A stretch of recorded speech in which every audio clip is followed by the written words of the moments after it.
Numbers को हम क्या बोल सकते हैं स्टैट्स में? इसको हम बोल सकते हैं data, nothing but the numbers,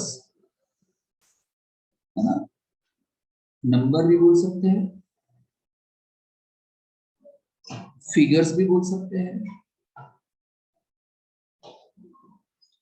statistics basically deals with numbers. Statistics nothing but the data, statistics deals with the numbers. जब ये जुड़ जाता है इंडेक्स से तो ये बन जाता है इंडेक्स नंबर। इंडेक्स नंबर यानी इंडेक्स क्या काम आता है? इंडेक्स आपको change in the value of a variable, change in the value of a variable जानने में काम आता है। इंडेक्स नंबर में इंडेक्स क्या काम आता है? Change in the value of variable, variable में कितना चेंज आया ये जानने में काम आता है। ये जो चेंज होता है ना, चेंज, उसको हम इंडेक्स नंबर में दिखाते हैं परसेंटेज में। ये ना आपको चेंज मिलेगा परसेंटेज के अंदर, ठीक है। एंड वेरिएबल्स का मतलब क्या? वेरिएबल्स का मतलब क्या होता है स्टैट्स के अंदर? इसका मतलब which very from unit to unit, जो कभी सेम नहीं रहता, जो कांस्टेंट नहीं रहता, वो चेंज होता रहता है।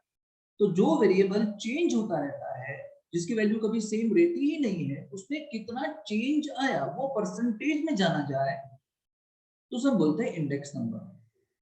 वेरिएबल कुछ भी हो सकता है ना। वेरिएबल में कुछ भी हो सकता है। It may be a price, price की डेटा हो सकते हैं। It may be a quantity, quantity के डेटा हो सकते हैं। कुछ भी हो सकता है। इट मे बी एनीथिंग, कुछ भी हो सकता है। ये देखो, इसको अलग तरीके से समझते हैं। चलिए एक बात बताओ, किसी भी कंट्री का इकोनॉमिक डेवलपमेंट, किसी भी कंट्री का इकोनॉमिक डेवलपमेंट किन किन चीजों पे डिपेंड करता है? हम नहीं कहते कंट्री इकोनॉमिकली डेवलप्ड है, हमारी कंट्री इकोनॉमिकली डेवलप नहीं है। तो ऐसी कौन कौन सी चीजें हैं जो हम देखते हैं, हम डिसाइड करते हैं कि कंट्री इकोनॉमिक डेवलप्ड है कि नहीं? तो डिपेंड करता है कि उस कंट्री में पहले तो पॉवर्टी कितनी है, पॉवर्टी का रेशियो कितना है, पॉवर्टी के परसेंटेज कितना है ना। उस कंट्री में एम्प्लॉयमेंट कितना है, उस कंट्री में इन्फ्लेशन किस तरीके से है, उस कंट्री में नेशनल इनकम कितनी है उस कंट्री की, या पर कैपिटा इनकम कितनी है, पीसीआई बोलते हैं, पर कैपिटा इनकम कितनी होगी वो, उस कंट्री का पॉपुलेशन कितना है, उस कंट्री में प्रोडक्शन कितना होता है, एटसेट्रा एटसेट्रा। बहुत सारी चीजों को देखा जाता है। इनमें से बहुत सारी चीज अगर पॉजिटिव हो तो उस कंट्री का इकोनॉमिक डेवलपमेंट है, हम ऐसा कहते हैं। या मैं ऐसा कहूं कि किसी भी कंट्री जो इकोनॉमिकली डेवलप नहीं है, कोई भी ऐसी कंट्री जो इकोनॉमिकली डेवलप नहीं है, which is on the path of development, जो डेवलपमेंट के पाथ पे है, उसको ये सब चीजें over a period of time, over a period of time जाननी चाहिए कि नहीं जाननी चाहिए?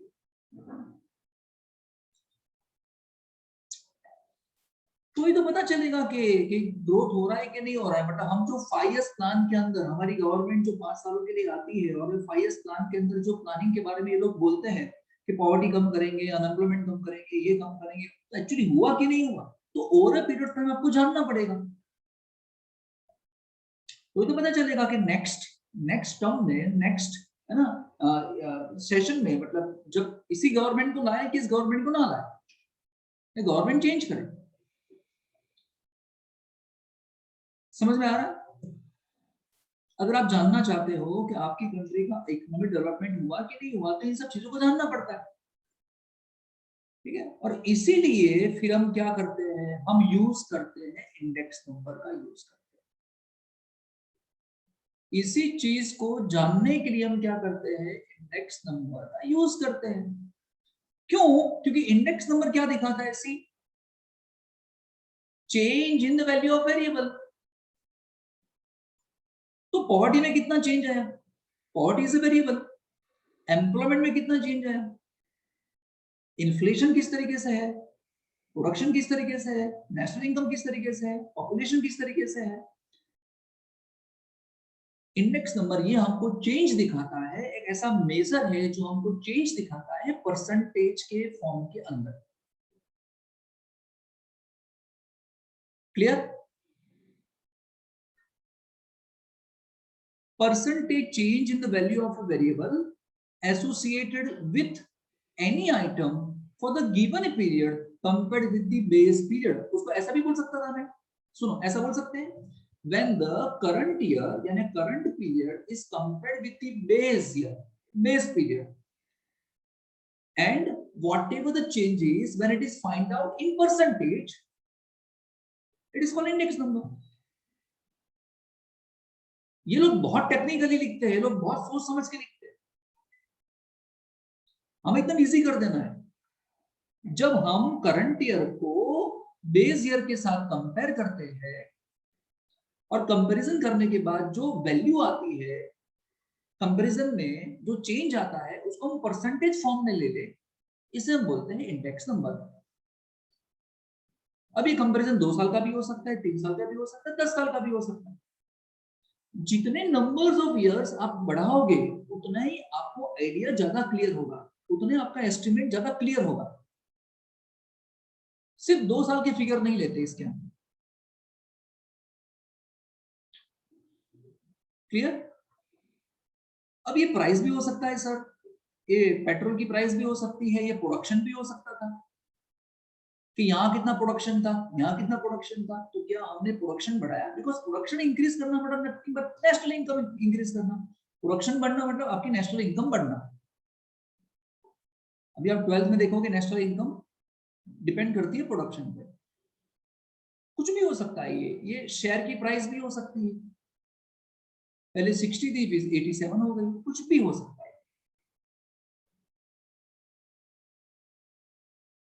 बोलिए यहां तक क्लियर?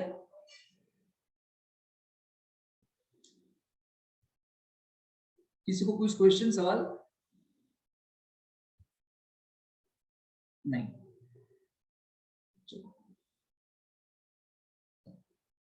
अब ये जो चेंजेस की बात करते हैं ना, जो हमको चेंजेस चाहिए, चेंजेस किसके अंदर?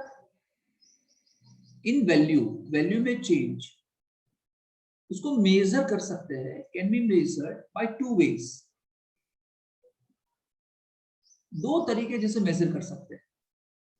एक तरीका क्या है, एक तो एब्सोल्यूट मेजर,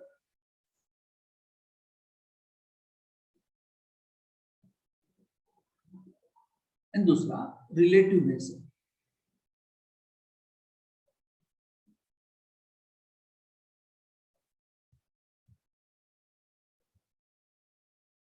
चेंज को मेजर करने का, चेंज किसके अंदर सर? अरे वैल्यू ऑफ अ वेरिएबल करने के 2 तरीके हैं, है ना? मेजर करने के 2 तरीके हैं, एक तो एब्सोल्यूट मेजर, दूसरा है रिलेटिव मेजर। सर एब्सोल्यूट किसे कहेंगे सर, और रिलेटिव किसे कहेंगे? चलिए दोनों देख लेते हैं। आपको पूछेंगे दोनों में डिफरेंस क्या है। देखो 2 बंदे हैं, for example mister A and mister B, ये 2 लोग हैं। इन दोनों की मैं इनकम लिखता हूं, इन दोनों की इनकम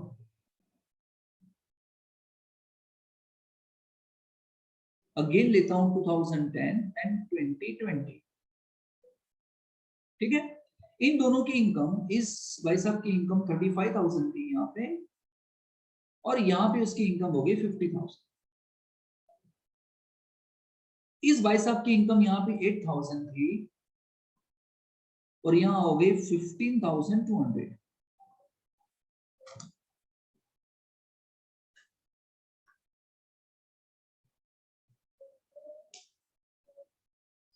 ठीक है? क्वेश्चन समझ में आया? 2 बंदे लिए, 2 बंदे की हमने इनकम ली, 2010 एक बेस ईयर ले लिया, 2020 हमने ले लिया करंट ईयर ले लिया। चलिए अब मेरा आपसे सिंपल सवाल है कि इस 2 बंदे में से किसकी सैलरी ज्यादा बढ़ी?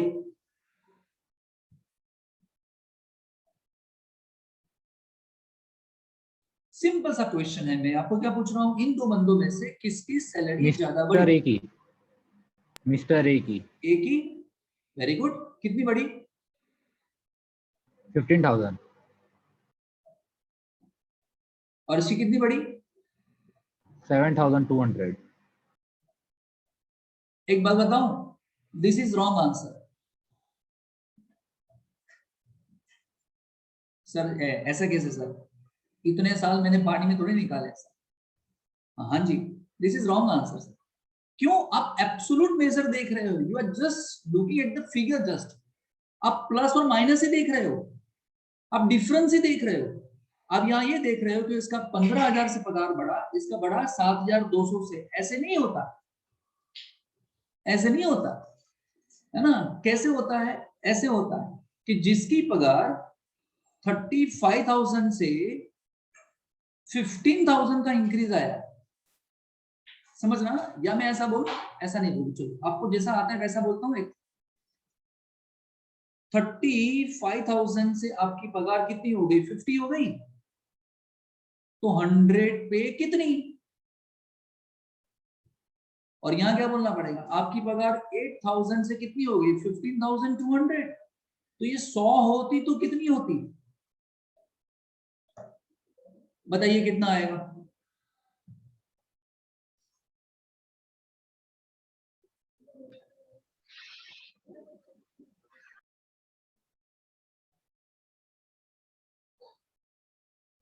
हेलो।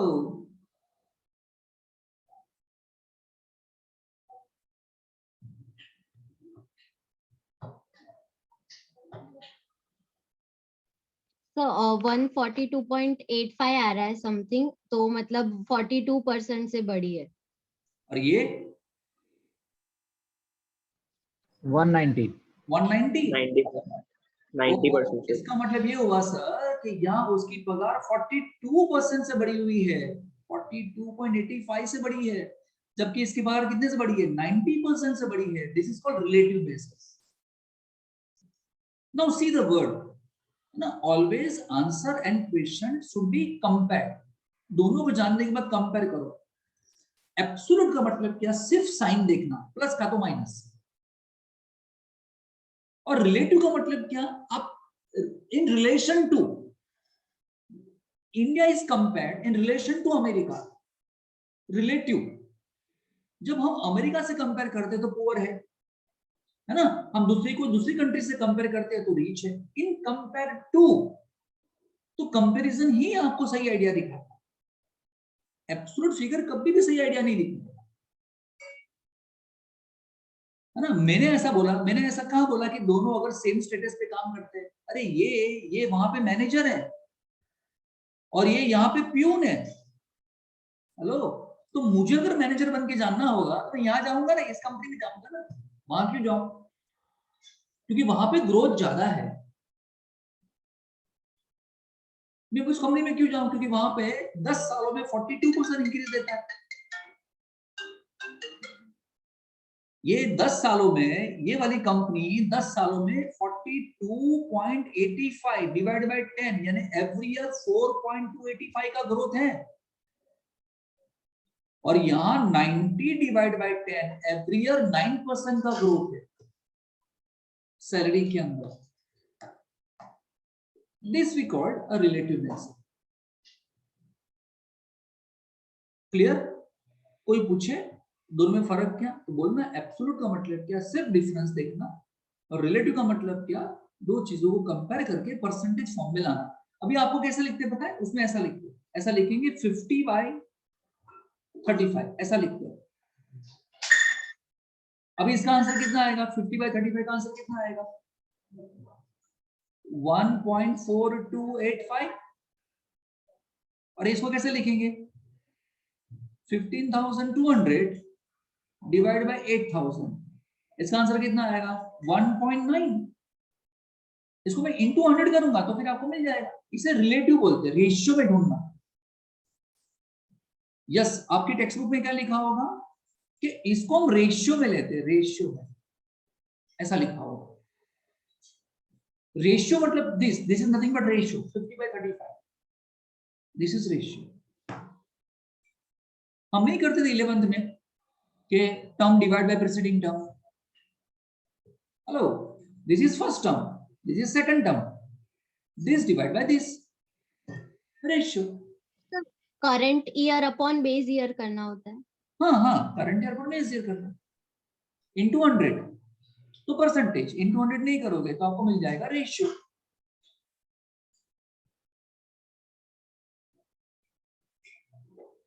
क्लियर? आज देखते हैं इंडेक्स बहुत तरीके से ढूंढ सकते हैं। ये जो मैंने बताया ना, कंपैरिजन करने का काम, बहुत सारी अलग अलग तरीके से कंपैरिजन कर सकते हैं। आज हम लेते हैं fixed base index. Fixed base index, ठीक है। फिर कल लेंगे हम चेन बेस इंडेक्स।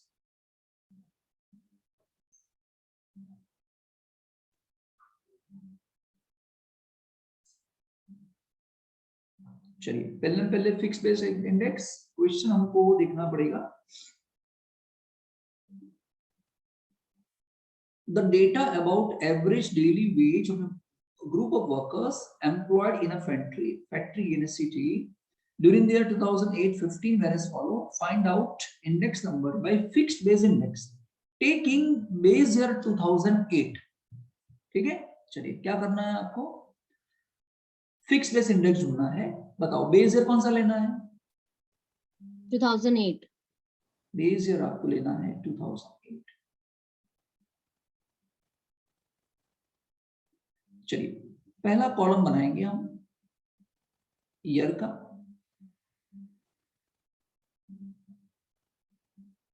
जो हमको दिया है कॉलम वही। दूसरा कॉलम बनाएंगे किसका? Average daily veg.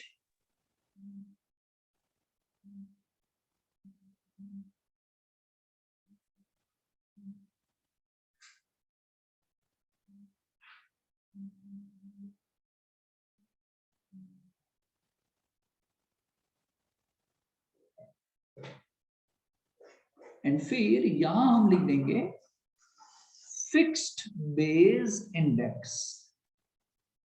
ऐसा। चलिए 2008 से स्टार्ट हुआ, 2008 2009 कहां तक? 2015। 11 12 13 14 and 15। 275 284 हम्म 289 293 297 313 328 345। 345, ठीक है। चलिए फिक्स्ड बेस इंडेक्स, देखो नाम देखो, जैसा नाम वैसा काम उसका। फिक्स्ड बेस इंडेक्स करना क्या है, मैंने क्या बताया था, इंडेक्स के अंदर आपको कोई भी दो फिगर को कंपेयर करना है, दो फिगर। अब यहां देखेंगे सब, हम क्या करेंगे, 2009 को कंपेयर करेंगे 2008 के साथ, यहां देख लो। 2010 को कंपेयर करेंगे 2008 के साथ, 11 को कंपेयर करेंगे 2008 के साथ, 12 को कंपेयर करेंगे 2008 के साथ। मतलब each and every year is compare with 2008 which is nothing but a base year, है ना। फिक्स्ड बेस इंडेक्स मतलब हम बेस फिक्स रखेंगे। हाँ जी ठीक है, बेस आपको फिक्स रखना है, लेकिन कौन से ईयर को बेस मानना है, जरूरी नहीं है कि 2008 को ही बेस मानो, not at all necessary. Example में आपको बोला होगा, ना बोला है तो 2008 बेस ईयर मान लेने का, ना बोला हो तो we presume assume 2008 is a base year. ठीक है, अभी हम क्या करेंगे, 2009 को कंपेयर करेंगे 2008 के साथ, तो हम क्या बोलेंगे, 280 275 से कितना हो गया, 275 से प्राइस कितनी हो गई 284, तो 100 से कितना, ऐसे ही बोलते थे ना हम पहले भी। मैं आपको पहले बाद में फॉर्मूला लिखता हूं, है ना, फिर हम क्या बोलेंगे, इधर क्या बोलेंगे, है ना। 280 275 से प्राइस कितनी हो गई 289, तो 100 से कितनी, ये हर बार सेम रहेगा। 275 से 284, 275 से 289, 275 से 230, 293, 275 से 275 से 275 से, ऐसा। और इसी तो बोलते हैं बेस ईयर, बेस ईयर के साथ कंपेयर कर रहे हो, समझ में आया। अब उसको हम ऐसे लिख सकते थे, फॉर्मूला बना दो इसकी, क्या हर बार इस तरह से इतना हर बार याद रखने का, तो हम क्या बोलेंगे, एक काम करो, है ना, प्राइस ऑफ करंट ईयर, क्या बोलते हैं, price of current year divide by price of base year into 100। तो करंट ईयर कौन सा हुआ, देखो पहले साल 2008 की बात करूं, 2008 की, तो price of current year is 2008, 275। Base year तो हमारे पास है ही नहीं, तो हम क्या मानेंगे 275 into 100, तो पहले साल इंडेक्स 100 ही आने वाला है। 2008 को कहां कंपेयर करेंगे, इसके पीछे तो कुछ था ही नहीं, तो 275 डिवाइड बाय 275 into 100, तो यहां से इंडेक्स स्टार्ट किया, तो बेस ईयर का इंडेक्स ऑलवेज 100 रहने वाला है। फिर यहां क्या बोलेंगे, सेकंड ईयर में क्या बोलेंगे, 284 डिवाइड बाय 275 into 100, यहां क्या बोलेंगे 289 डिवाइड बाय 275 into 100। समझ गए ना मैं क्या कह रहा हूं, हर एक ईयर में ऐसा करना है। हेलो, तो आपको इंडेक्स मिलता जाएगा। बोलिए यहां कितना आया, यहां आंसर कितना आया, 103। चलिए यहां कितना आया,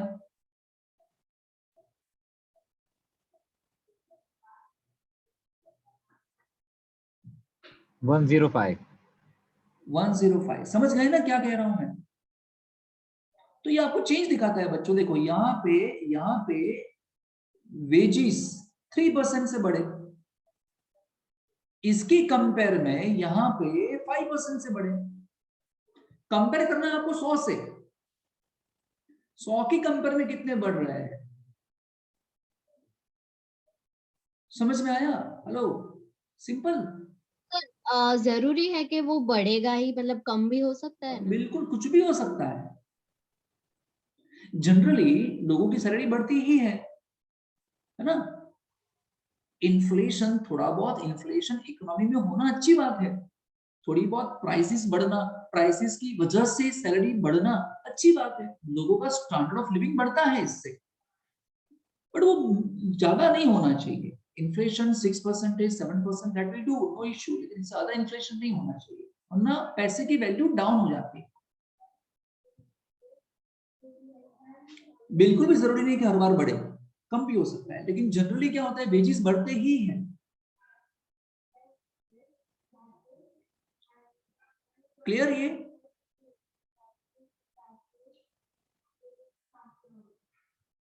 हेलो, बाकी सब फटाफट बताओ, फिर ढूंढ लेना घर पे। Yes sir.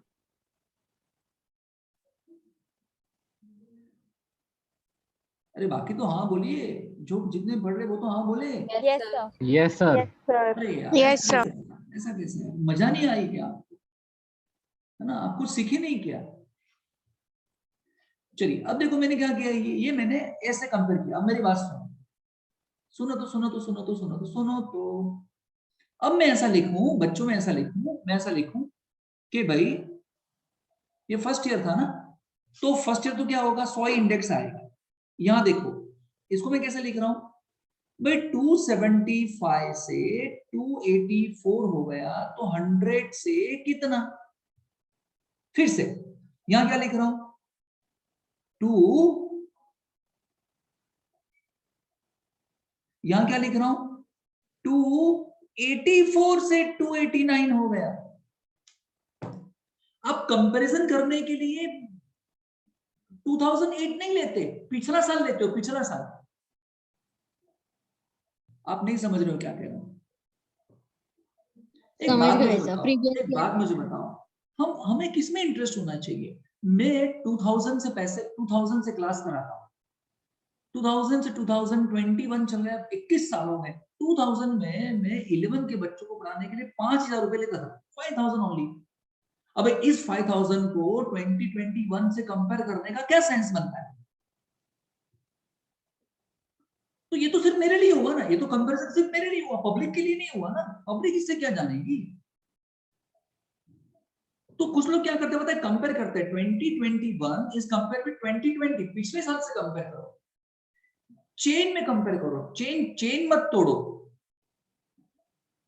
2009 को कंपेयर करो 2010 के साथ, 2010 को कंपेयर करो 2011 के साथ, 11 को 12 के साथ, 12 को 13 के साथ, और फिर चेंजेस देखो ना, तो उसे बोलते हैं चेन बेस्ड इंडेक्स। समझ में आ गया? नहीं यार, हम करेंगे, ऐसा डरने की जरूरत नहीं, किसी को डरा है ना जबरदस्ती हाँ मत बोलियो। तो यहाँ क्या लिखा जाएगा, यहाँ क्या लिखा जाएगा, 284 डिवाइड बाई 275 इंटू 100 यहाँ लिखा जाएगा सेकंड ईयर में। थर्ड ईयर में क्या लिखेंगे, 289 divide by 284 into 100। Fourth year में क्या लिखेंगे, 293 डिवाइड बाई 289। जो डिवीजन वाला फैक्टर है, डिवीजन वाला फैक्टर वो पिछला साल लेने का, पिछला साल, बेस ईयर नहीं, ये चेन बेस हो जाएगा।